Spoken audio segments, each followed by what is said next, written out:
And joining us now in the Element Well Studios, Grant Callen, founder and CEO of Empower Mississippi. Grant, thanks for coming on.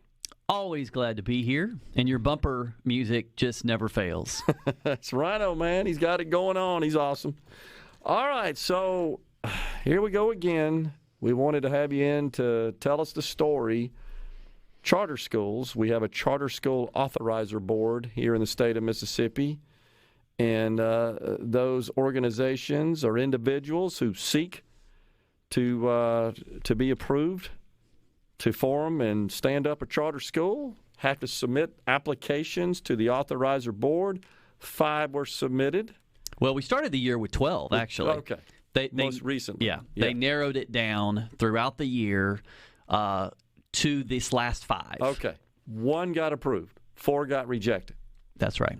So it sounds like the same song, another verse. What's going on here? Well, I'm proud that we got 1 approved. For the kids in Natchez, this is going to be a great new option for them. This is Instant Impact Global Prep Charter. They're going to open next fall, kindergarten through 2nd grade. They will grow to a K-8. Look, Adams County is a community that sorely needs an education option. They got a lot of good things going on, new mayor, lots of kind of economic activity, but their school system needs the parents need a choice. Yeah. And it's been a struggling school system for years. So this is a great addition to Natchez. It's just sad to me that Natchez is the only community that at the end of a year-long process is going to benefit.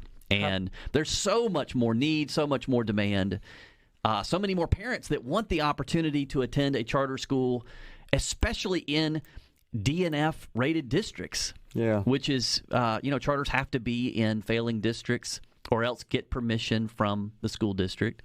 So it's a mixed bag yesterday. Mostly disappointment that we didn't approve more schools to give parents options for their kids. Yeah, I agree. It is disappointing, and I think for the benefit of our audience, tell us about the authorizer board. How many individuals serve on that board, who appoints them, et cetera? Yeah. The structure. And it's worth remembering how we got here. So the charter board was created by the charter legislation that passed in 2013. And right. You got to remember, why were charter schools created at all? It's because we have for years and years struggled to give parents education options. We've struggled with our public school system, certainly in parts of the state more than others. And there was a decade-long debate at the legislative level and across the state about we've got to do something to help particularly parents in struggling parts of the state have more options. And it was a big fight. It was a tough fight. But legislative leaders passed in 2013 the Charter Authorizing Act, which created this 7-member charter board. Okay. And it has 3 appointments by the governor, 3 appointments by the lieutenant governor, 1 appointment by the superintendent of education. It's a 7-member board. And they are the oversight. They are the board that oversees whether we have a healthy charter sector or not. And look, I have been critical of this charter board over the years. Over 80% of those applying to open charters have been rejected. We only have 8 charters operating in the whole state. This Natchez school would be number 9. During that same period of time, Arizona approved over 200 schools. 200 schools. One of the most progressive with respect to charter schools and school choice. Right. We've done 8. They've done 200. But I will say it would be unfair to criticize the entire board because if you watched the debate yesterday, there was a rigorous disagreement at the board level about whether to approve more schools. And at least 2 of the applicants that were ultimately denied were denied in a 4-3 vote, but there was a passionate advocate that, there were members on the board that were advocating for some of the other applicants that they ultimately didn't have the votes, but there's growing support on that board for seeing more students have the opportunity to attend a charter school. And some of the board members said things like, if we don't open a school in one of these failing districts, it's not a matter of whether these students are going to have a world-class, high-quality school to attend or a charter. It's a matter of a broken, chronically underperforming district public school or a charter. So it's not even a fair choice. What we're asking the board is to give a school founder, an entrepreneur, the chance to demonstrate that they can improve the educational future for these kids in chronically struggling parts of the state. So I guess the question is, you had 5 recently, these Right. 5, 1 got approved, 4 didn't. Does it really rooted in and grounded in the decision the quality of the application and just the vision and the opportunity in general, or is it maybe got something to do with where they would be located?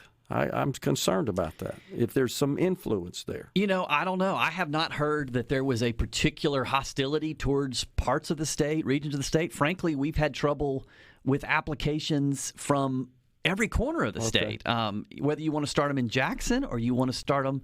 I mean, the 12 applicants that started the year came from every corner of the state: Laurel, Columbus, a couple in the Delta, in the South Delta, Clarksdale. And, one of the most impressive applicants and one of the focal points of the debate yesterday was around Clarksdale Collegiate, which already operates a world-class charter school in Clarksdale, has applied to open a high school. Okay. This would be the first charter high school in the state, and they've got some really impressive results to point to, that they've already done a great job with their they're currently K through 6 school, and this would have given them the chance to open a high school. And would that be the first high school? Yeah, it would have been the first high school in the state. Yeah. And let me just tell you a little bit about this school. So you're talking about a charter school that's already operating in a F-rated district of Clarksdale Municipal, and their high school is a D-rated high school. So it's a high-need community. This is one of the poorest communities in the state. And when Clarksdale Collegiate opened, they opened right before the pandemic. In the first year, their kindergartners scored above the local district average and above the state average. Wow. And they have continued to perform year after year. Now, part of the debate was about whether we should take into account that COVID slowed the growth in a lot of schools. Well, even after COVID, the test scores from Clarksdale Collegiate still outperformed the local district even this past year. So they are demonstrating they can educate kids. And the thing that's most compelling to me, even more than test scores, parents want it. Parents are lining up to attend. In fact, they brought 20-something students and community supporters and their school leader to the meeting yesterday to give public comment, to say, we want this school in our community. And, it wasn't enough to prevail upon some of these board members who felt like we should say no. So wow. It's discouraging that we're not even willing to give them the chance to demonstrate that they can provide kids with a world-class education. So do we have any feedback? And how does the application process work? Is there a formal structured scoring system that they use? So part of the challenge is the board has decided, and they've done this since they began, I think their first year in operation was 2015, maybe 2014. They have contracted with a third-party independent evaluator. Okay. And in a lot of ways, they have ceded just all authority to that third-party evaluator who looks at these applications and comes back with a recommendation, because they end up rubber stamping whatever that third party says.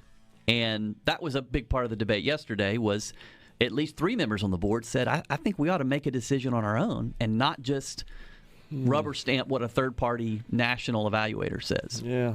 I don't mean to sound flippant or indifferent, but it kind of calls into question the value of even having a board. Why don't we just send the apps to the third party and let them say, okay, yeah, in or out? That's a great point.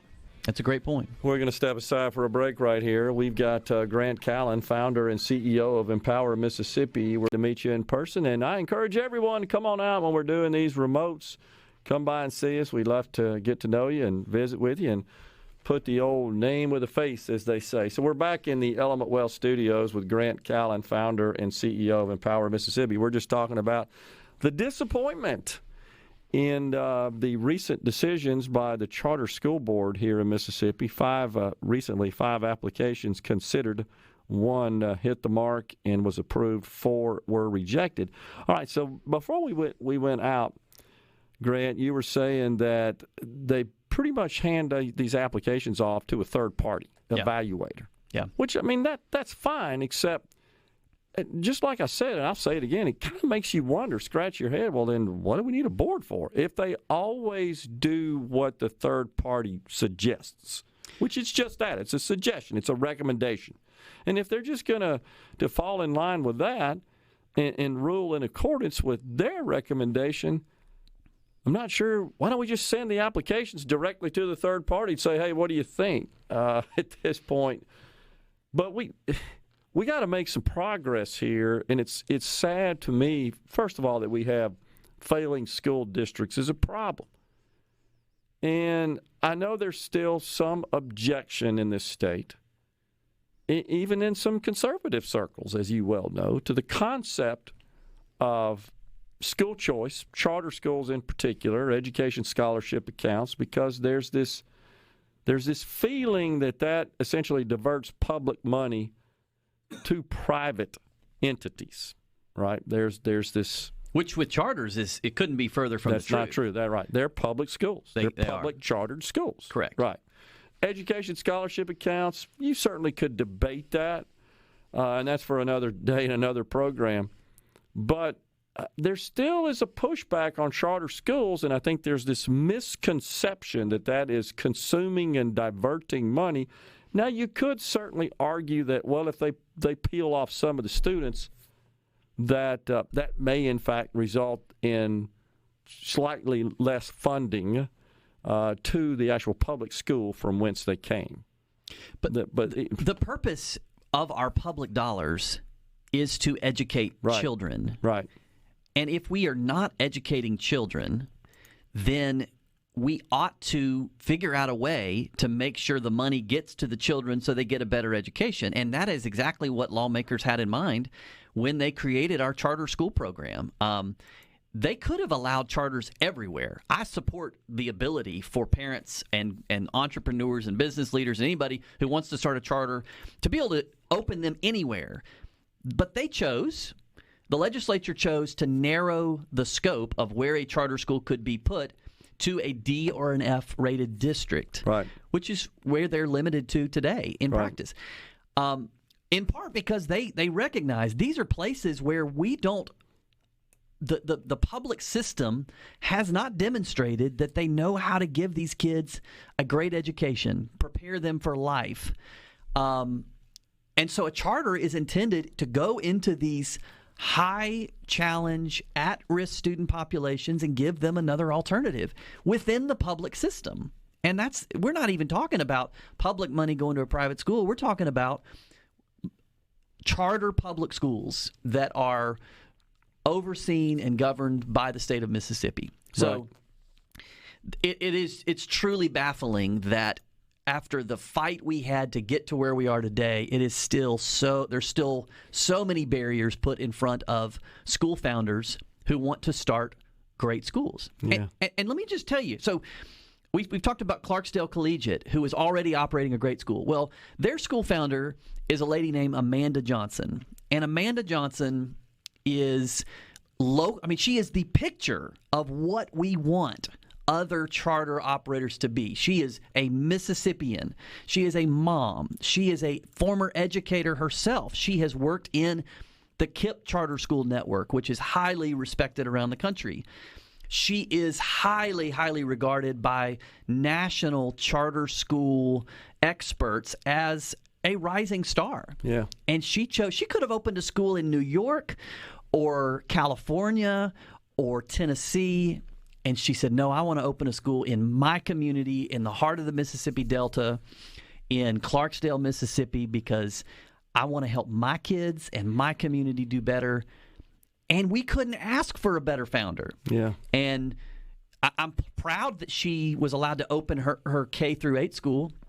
But to face these kind of barriers when trying to expand and open a high school for students who sorely need it just is completely baffling. I'm not sure what's behind it. And it does make you wonder, though, what differentiates the approved application from the rejected applications. Is there a deficiency there inside the application that's causing, in this case, the third-party evaluator to say, no, we can't sign off on these, can't recommend these? Well, in every case, there is this long list of criteria that the applicants have to meet to reach a threshold. And you're looking at things like the board makeup. You're looking at things like their financial model. You're looking at their curriculum plan. You're looking at their facility plan. And they're making an evaluation on these things. But I liken it to, like, how many great companies that are successful and thriving today would you been able to judge purely by their paperwork on day one that they were going to be a great company? Could you have told that Apple was going to be the company it is simply by their startup paperwork, their business plan? I'm not sure whether you could or not. Well, normally, certainly in the private sector and business, I have participated in countless numbers of these. We call them bake-offs, by the way, in our industry. Yeah, you start out with a written plan, a written document, a response to a request for proposal or just specifications for a particular system, and you submit the documents that put forth your plan with all the details of that. But there's nothing like getting the company and company's representatives to come before the decision makers to make an oral presentation. And more times than not, investors are ultimately making a bet on a person. No doubt about it. Who's going to lead that institution. And our process is overly detached and separate. And until yesterday, Amanda didn't even have a chance to come before the board, and she was given 5 minutes in a public comment to summarize all of her successes over the last couple of years. She had 5 minutes in a public comment. I would say we maybe should think about changing law or passing law that would, in fact, require the board to hear oral presentations from every applicant. I mean, I don't know what's wrong with that. Well, it's one of the reasons we have humans as board members, so that they can look at all the intelligence and the application and look at all the information they get and then make a bet on a person. Yeah, I totally agree. And I can tell you it's what they do in the investment community. I've done it before, and we're talking about writing big checks in that case, taking a whole bunch of risk. Here we're talking about the education of our children. It warrants, I think, that sort of investigation and that sort of interaction. Tell us what Empower's doing to help some of these applicants. So we see that we need to find more people like Amanda and grow them, develop them, coach them so that we get more applicants. Look, we had 12 people that started the process this year. I'd love to see 50 apply a year to open charter schools in Mississippi. So we have launched this separate organization that's under the Empower umbrella called Embark. It's entirely focused on finding great entrepreneurial, risk-taking, high-quality, talented people that want to open schools, whether a charter school or a private school. And then we want to come alongside and provide coaching and investment and even a salary for the most qualified candidates, so that by the time the application deadline gets upon us, we've spent a year developing and coaching and working alongside these founders so that the applications that the board see are even stronger than we've seen today. The idea being to improve the chances and the probability of getting these things approved. We got about 30 seconds left. tell us about the big award from last week, State Policy Network. That's right. So Mississippi received biggest win for freedom for Empower and Mississippi Center for Public Policy's joint work on the biggest tax cut in state history, the income tax, flat tax cut that happened this past session. So it's a big win. The 50 states voted on it. And we should shout out to President of Empower, Russ Latino, for his tireless efforts on that. Absolutely. That reform. This was his baby. That was awesome. Big win. Saw the photos. Congratulations. Keep up the good work. Thanks to Grant Callen, founder and CEO of Empower Mississippi, for coming on. Appreciate it. Great to be here. We'll step aside.